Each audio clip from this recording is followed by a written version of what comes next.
সে কি দুয়ারিকা এখন বারাসাতে? শ্রীকৃষ্ণের তৈরি করা দুয়ারিকা যদি দেখতে হয় তাহলে এইবার কালী পুজোতে আসতে হবে বারাসাতে। আর আজকে আমরা সেই আশ্চর্য মন্দিরের প্যান্ডেলটিই দেখতে যেতে চলেছি।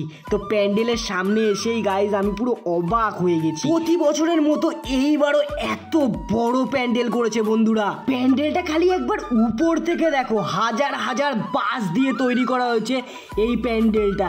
তো এখানে এই সিংহটাকে হাত বুলিয়ে দিয়ে সামনে প্যান্ডেলে এগোতেই হরি বল, জয় হরি বল, তাও তোমার কাজ শুভ হোক। শুভ হোক। আর এই জেঠুর কথা শুনে সামনে এগোতেই প্যান্ডেলের হাতের ডিজাইনগুলো এত কারিকর্য করা যে পাথরের উপরে যতটা সুন্দর লাগে না ততটাই কাঠের উপরেও সুন্দর লাগছে। আর ঠাকুরগুলো যে এত সুন্দর করেছে বন্ধুরা, অনেক ঠাকুর আছে আর অনেক সাসপেন্সে ভর্তি এই দুয়ারিকা নগরী তৈরি করা হচ্ছে বারাসাতের আমরা সবাই ক্লাবে। তো শ্রীকৃষ্ণের দুয়ারিকা দেখতে হলে এই বছর কিন্তু বারাসাতের আমরা সবাই ক্লাবে আসতেই হবে।